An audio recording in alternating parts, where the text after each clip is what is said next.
¿Qué pasaría si te dijera que Estados Unidos, la indiscutible potencia económica mundial, está al borde de perder a uno de sus socios comerciales más cruciales, y no a manos de China o Rusia, sino de su aliado más cercano? Y aquí viene el giro. Ni siquiera fue una guerra comercial lo que provocó esto. No, fue algo mucho más impactante: la decisión de duplicar los aranceles al acero y al aluminio. Lo que parecía una simple estrategia económica, pronto se convirtió en un desastre comercial en toda regla. El 1 de febrero de 2025, el presidente Trump firmó una orden ejecutiva que enviaría ondas de choque por los mercados globales, elevando los aranceles sobre bienes canadienses del 25% a un asombroso 50%. Este movimiento audaz pretendía traer empleos de vuelta a Estados Unidos, pero en su lugar desató una guerra comercial que costó miles de millones y cambió para siempre el comercio norteamericano. No se detuvo en el acero. Comenzó a afectar todo, desde el whisky hasta la madera, golpeando símbolos culturales como el bourbon de Kentucky e incluso productos cotidianos de los que dependes.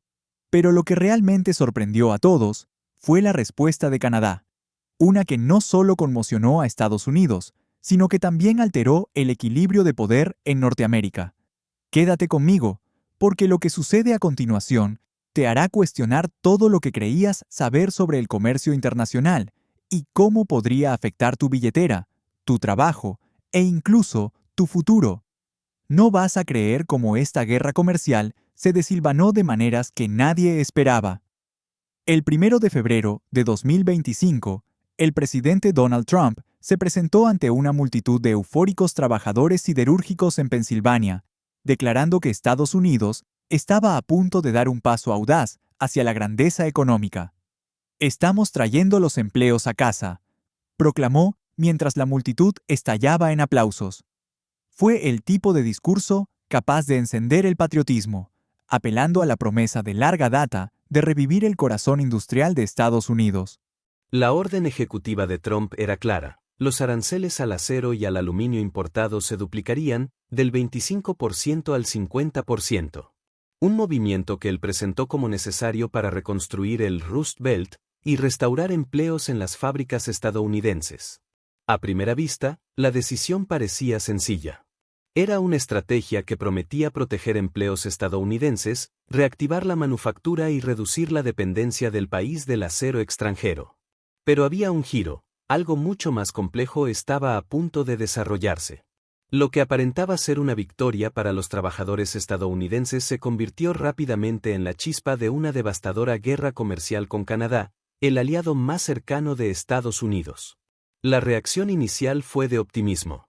Los trabajadores del acero celebraron, creyendo que pronto verían resurgir los empleos. Pero no anticiparon el caos que se propagaría a partir de este aparentemente simple cambio de política. La Casa Blanca presentó el movimiento como economía patriótica, un paso necesario para fortalecer la economía estadounidense protegiendo sus industrias manufactureras. Pero la realidad era más complicada. De inmediato sonaron alarmas en sectores totalmente desprevenidos para el impacto. Entre los primeros en sentir la presión estuvieron las bodegas y destilerías, industrias que dependen en gran medida de importaciones y mercados canadienses. Sarah Bittman, directora ejecutiva de un viñedo en Napa Valley, expresó su frustración: «Ya estamos batallando con la desaceleración de la demanda interna, y ahora los precios del vidrio se están disparando por los aranceles al acero». Quedó claro que los aranceles no solo golpeaban al acero, estaban empezando a afectar casi todos los rincones de la economía estadounidense. Con el paso de las semanas, se hizo evidente que esta decisión se extendería mucho más allá de las fábricas industriales y se adentraría en el tejido mismo de la vida estadounidense. La guerra arancelaria no solo trataba de comercio. Trataba de cultura, de reputación y del sustento de trabajadores y pequeñas empresas en ambos países. Estados Unidos pudo haber pensado que estaba trayendo empleos a casa. Pero en cambio, había desatado algo mucho más grande de lo que cualquiera anticipó. Apenas unas semanas después de que el presidente Trump firmara la orden ejecutiva, la respuesta de Canadá llegó con rapidez y estuvo lejos de ser sutil. El 13 de marzo de 2025, el primer ministro Justin Trudeau, conocido por su talante diplomático, tomó una medida que enviaría ondas de choque por la economía estadounidense. Canadá anunció un asombroso paquete de represalias por $29.800 millones, aplicando aranceles del 25% al acero, el aluminio y una amplia gama de bienes de consumo estadounidenses. Pero esto no fue una contraofensiva típica. Fue una respuesta estratégica calculada diseñada para enviar un mensaje a Washington: la traición tiene consecuencias. El gobierno canadiense no se limitó a imponer aranceles a unos cuantos bienes. Apuntó a exportaciones de acero estadounidenses por $122.600 millones, envíos de aluminio por $3.000 millones y otros productos de consumo esenciales, incluidos electrodomésticos y tractores, por otros $14.200 millones. El mensaje era claro: Canadá no iba a retroceder y Washington debía prestar atención. La ministra de Finanzas, Chrystia Freeland, no midió las palabras cuando declaró: esto no se trata de escalar por escalar. Se trata de defender los empleos canadienses y mostrarle a Washington que la traición tiene consecuencias. El movimiento fue recibido con incredulidad por líderes de la industria en Estados Unidos que habían asumido que Canadá, como aliado cercano, buscaría un compromiso. Pero lo que ocurrió después fue aún más sorprendente. Las cadenas de suministro transfronterizas que habían definido el comercio norteamericano comenzaron a deshacerse. En Michigan, los gerentes de logística se apresuraban, ya que los contratos con fundidoras canadienses se volvieron inútiles. El acero que antes fluía libremente a través de la frontera ahora quedaba inmóvil, a la espera de renegociaciones al doble de costo. El verdadero impacto llegó cuando Canadá empezó a aplicar presión quirúrgica sobre la economía estadounidense. En un giro inesperado, el gobierno canadiense apuntó a las exportaciones de licor y vino estadounidenses, productos clave que simbolizaban la cultura de E.U. El bourbon, antes un básico en cada licorería canadiense, desapareció repentinamente de los estantes. A medida que los consumidores canadienses cambiaron a escocés, vinos franceses e incluso licores artesanales locales, las ondas de choque comenzaron a extenderse, afectando a comunidades en Kentucky, donde los destiladores de bourbon dependían del mercado canadiense para su supervivencia. Esto no era una simple disputa comercial. Fue un enfrentamiento económico y cultural a gran escala que redefiniría la relación entre ambas naciones para siempre. ¿Qué piensas de la respuesta de Canadá? ¿Fue justificada o había una mejor manera de manejar las tensiones comerciales? Cuéntame tu opinión en los comentarios y no olvides suscribirte para más análisis como este. A medida que se intensificó la guerra arancelaria entre Estados Unidos y Canadá, las consecuencias se hicieron cada vez más evidentes en una variedad de industrias estadounidenses. Lo que comenzó como una estrategia económica aparentemente sencilla para traer empleos de vuelta a Estados Unidos rápidamente se transformó en una crisis que amenazó la estabilidad de varios sectores clave. Una de las industrias más afectadas fue la del acero, que había estado en el centro de la decisión arancelaria inicial. Durante décadas, los fabricantes estadounidenses se habían apoyado en un suministro constante de acero canadiense. Con los aranceles en vigor, esa línea de suministro se vio interrumpida y las empresas estadounidenses se encontraron luchando por ajustarse. Gerentes de logística en Michigan informaron que contratos con fundidoras canadienses, esenciales para su producción de acero, quedaron anulados, lo que llevó a renegociaciones al doble de precio. Algunos envíos, congelados en la frontera, pasaron de ser un recurso valioso a una carga financiera. Los altos hornos y laminadoras en todo el país ahora enfrentaban precios por las nubes y pedidos retrasados, elevando los costos de producción. Esta disrupción no solo impactó a las grandes corporaciones, muchas pequeñas empresas, que dependían del acero asequible. Para sus productos, de repente se vieron golpeadas por gastos imprevistos que amenazaban con sacarlas del mercado. Pero no fue solo el acero. El aluminio, otra materia prima crítica en industrias que van desde la automotriz hasta los bienes de consumo, sufrió escasez similar. Al perder Estados Unidos a su mayor proveedor de aluminio, Canadá, el efecto inmediato se sintió en el sector automotriz. En Detroit, los fabricantes se vieron obligados a detener la producción de ciertos modelos mientras luchaban por asegurar suficiente aluminio para satisfacer la demanda. El costo de fabricar un automóvil aumentó drásticamente, y muchos de estos incrementos se trasladaron al consumidor, encareciendo desde camionetas hasta sedanes para los compradores estadounidenses. Los efectos en cadena también se extendieron al sector de la construcción, donde las empresas veían subir sus costos de acero y aluminio. Un proyecto de puente en Windsor, Ontario, que inicialmente tenía un presupuesto de $150 millones canadienses, vio su costo inflarse a $180 millones debido al alza del acero. El repentino aumento de costos, desde electrodomésticos hasta materiales de construcción, obligó a muchas empresas a reducir o cancelar proyectos por completo. Sin embargo, el verdadero daño no solo fue financiero. Fue la pérdida de empleos, las comunidades más golpeadas y el creciente sentimiento de incertidumbre que se extendió por el sector manufacturero estadounidense. Trabajadores de a quienes se les prometió que los aranceles traerían empleos de vuelta, se encontraron despedidos mientras las industrias del acero, la automotriz y la construcción luchaban por sobrellevar la escalada de la guerra comercial. Lo que se había anunciado como una estrategia de resurgimiento económico rápidamente se estaba convirtiendo en un asesino de empleos. Para mediados de 2025, las pérdidas en comercio, empleo y actividad económica general comenzaban a acumularse. Y para muchos trabajadores estadounidenses, la esperanza de un futuro más brillante, vendida desde Washington, ahora parecía un sueño lejano. Lo que se suponía sería el renacimiento de la manufactura estadounidense había encendido inadvertidamente una crisis que nadie vio venir. A medida que la guerra arancelaria se profundizaba, el conflicto entre Estados Unidos y Canadá dejó de ser solo un asunto económico. Rápidamente se transformó en una batalla cultural y simbólica. La introducción de aranceles no solo trataba de materias primas o estadísticas comerciales. Se trataba de los valores, identidades y tradiciones que por mucho tiempo habían estado entrelazados entre ambas naciones.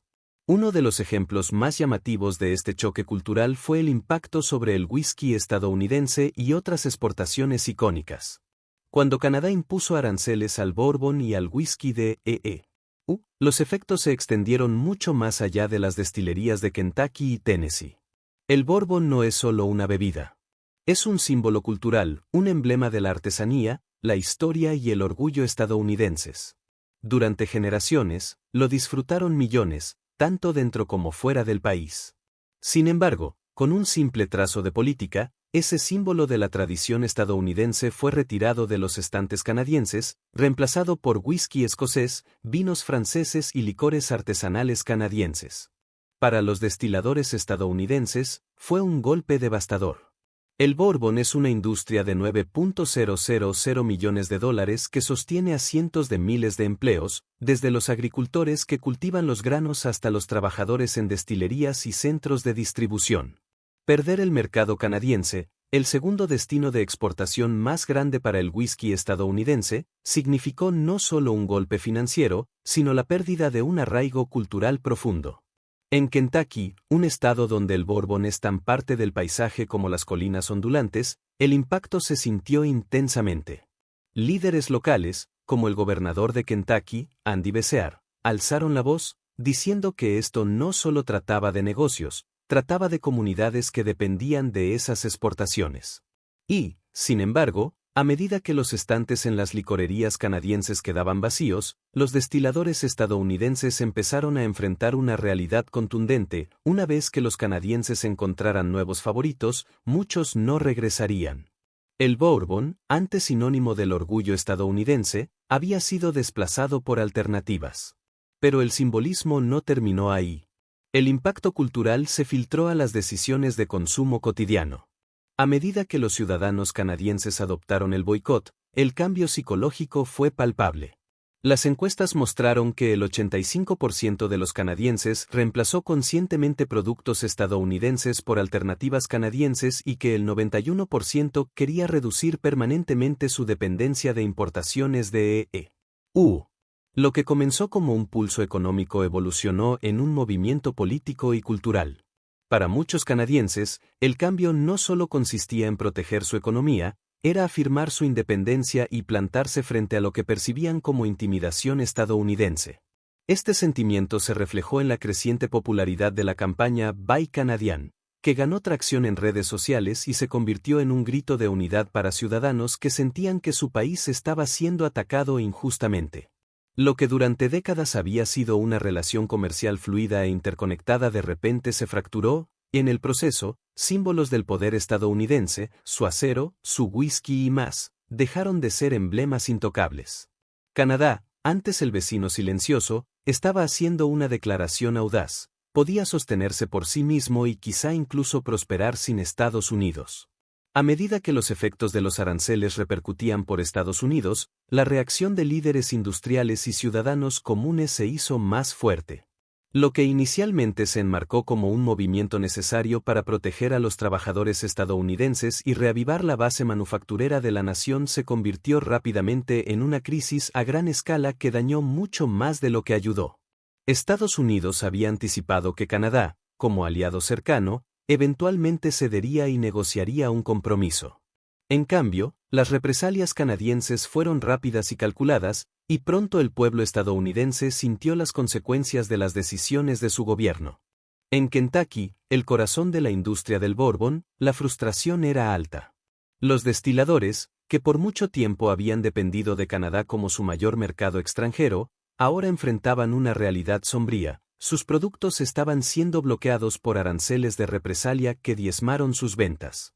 Funcionarios locales, como el gobernador Andy Beshear, expresaron su indignación, señalando que los aranceles no solo dañaban a las empresas, sino que ponían en riesgo comunidades enteras.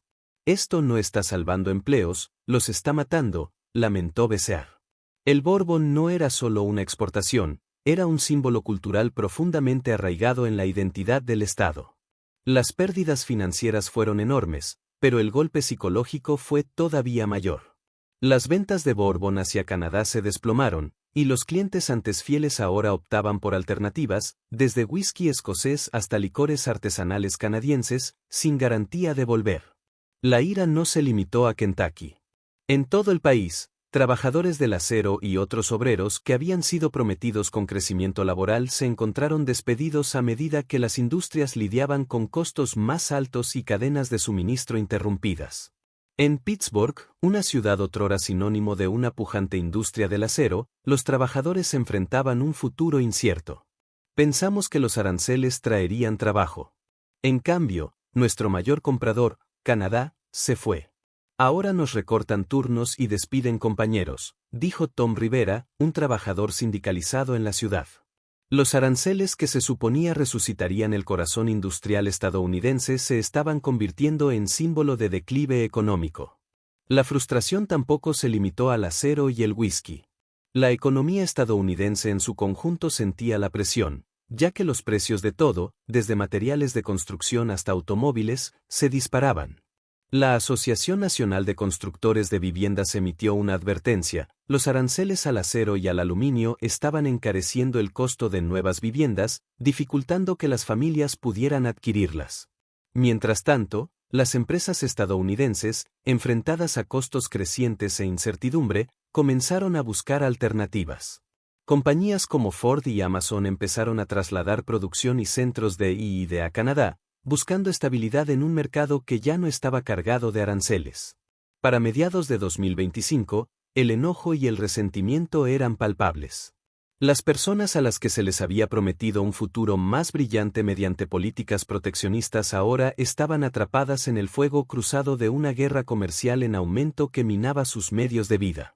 El costo de estos aranceles era claro: empleos perdidos, precios al alza y comunidades luchando por adaptarse.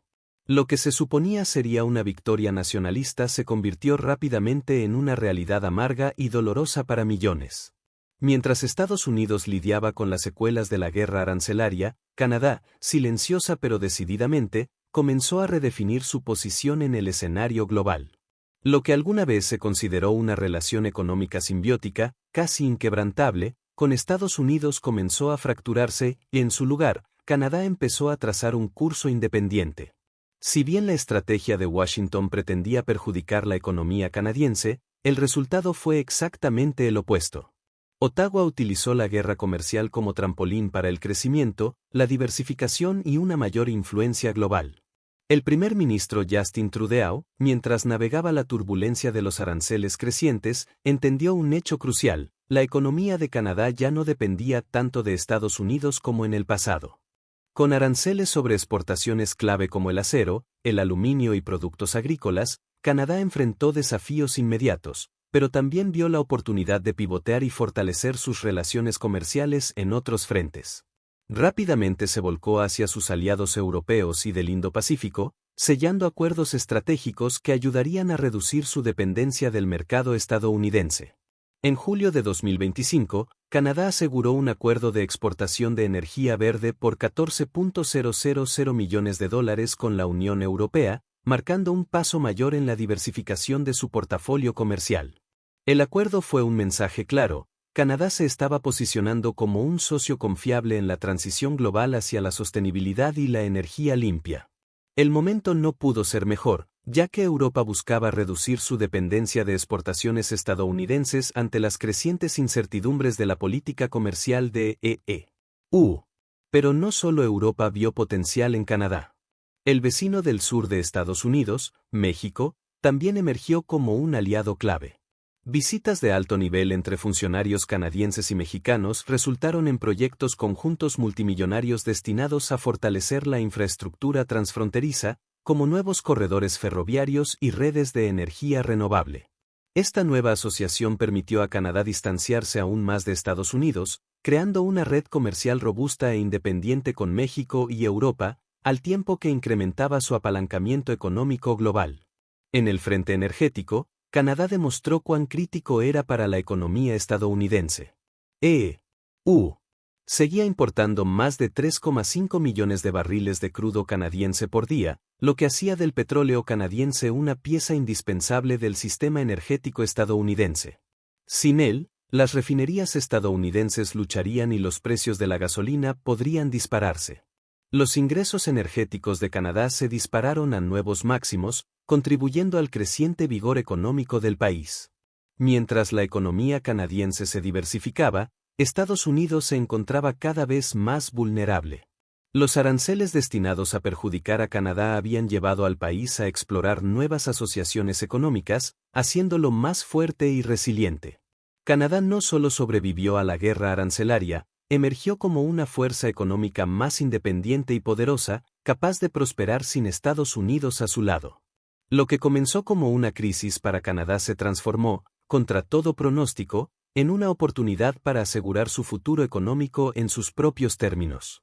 A medida que florecía la independencia económica de Canadá, Estados Unidos se enredaba cada vez más en las consecuencias de sus propias políticas proteccionistas. Los aranceles que se suponía traerían empleos de vuelta al suelo estadounidense y fortalecerían la columna vertebral industrial de la nación estaban, en realidad, empujando al país hacia una crisis económica en toda regla. Para mediados de 2025, la economía de Estados Unidos enfrentaba una cuesta arriba, lastrada por una deuda nacional en ascenso vertiginoso, inflación y las dolorosas repercusiones de la guerra comercial con Canadá.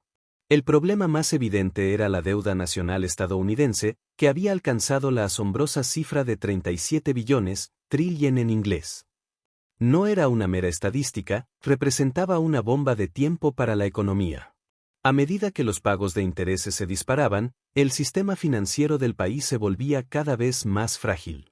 Por cada dólar destinado al servicio de la deuda, Estados Unidos tenía menos para invertir en infraestructura, salud, educación o seguridad energética. Legisladores de ambos partidos alzaron la voz, urgiendo al gobierno a atender la inminente crisis fiscal, pero la voluntad política para realizar los cambios necesarios parecía ausente. Las mismas políticas diseñadas para proteger industrias y restaurar el poder económico ahora profundizaban los problemas financieros del país. La inflación también pasaba factura. Los precios de bienes y servicios subían a un ritmo no visto en décadas. La gasolina superó los $5 por galón, mientras que los alquileres subieron 11% interanual en centros urbanos. Para los estadounidenses de a pie, esto no era teoría económica, era una lucha diaria. Muchas familias pagaban más por alimentos, servicios y salud, pero sus salarios no acompañaban el aumento del costo de vida. De hecho, Una encuesta reciente mostró que el 68% de las familias estadounidenses citaba los costos de alimentos y servicios públicos como sus principales factores de estrés financiero. Esta presión económica dejó a los hogares promedio sintiendo el apriete más que nunca. El impacto sobre las empresas estadounidenses fue igual de severo. Los fabricantes en todo el país, especialmente aquellos en industrias dependientes de acero, aluminio y autopartes, enfrentaban severas carencias. Las compañías se vieron forzadas a absorber los costos más altos o trasladarlos a los consumidores, impulsando aún más los precios.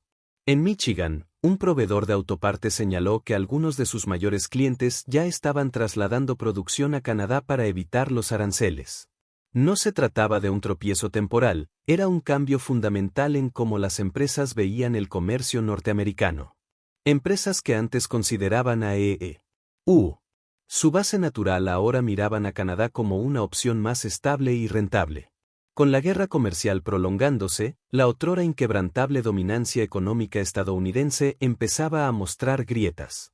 Los aranceles, concebidos para proteger a los trabajadores, en cambio alejaban negocios, creaban costos más altos para los consumidores y exacerbaban la ya precaria situación de la deuda del país. Mientras Canadá prosperaba al diversificar su economía y fortalecer lazos globales, Estados Unidos quedaba a la zaga, con su poder económico deslizándose fuera de su alcance. Estados Unidos ya no podía ignorar la realidad, la guerra comercial les había costado más que dólares. Les había costado influencia, respeto y la estabilidad que daban por sentada. La guerra comercial que comenzó como una audaz estrategia para reactivar la industria estadounidense ha revelado una nueva y sorprendente realidad. Canadá, antes visto como un socio pasivo, ha demostrado que puede prosperar por sí solo, aprovechando su independencia económica y fortaleciendo su posición global. Mientras tanto, Estados Unidos lucha por mantener su poder, enfrentando una deuda en ascenso, inflación y una erosión de su influencia económica. Lo que empezó como un simple arancel ahora ha reconfigurado por completo el paisaje comercial norteamericano, y el mundo observa. Pero aquí surge la pregunta más inquietante: si el acero y el whisky pueden convertirse en armas, ¿qué sigue? ¿Podrían estar en juego los alimentos, las medicinas o incluso la infraestructura digital? Las dinámicas entre Estados Unidos y Canadá están cambiando rápidamente, y el futuro es incierto. Ahora quiero escuchar tus ideas. ¿Crees que Estados Unidos puede recuperarse de esto, o Canadá ha cambiado el equilibrio de poder de forma permanente? Dímelo en los comentarios. Si este video despertó tu curiosidad, revisa mi video anterior para obtener aún más información sobre la economía global en transformación. Ponemos mucho esfuerzo en crear estos contenidos y tu apoyo marca la diferencia. Así que, si aún no lo has hecho, dale al botón de suscribirte. Es solo un clic y nos ayuda a seguir trayéndote estas historias en profundidad.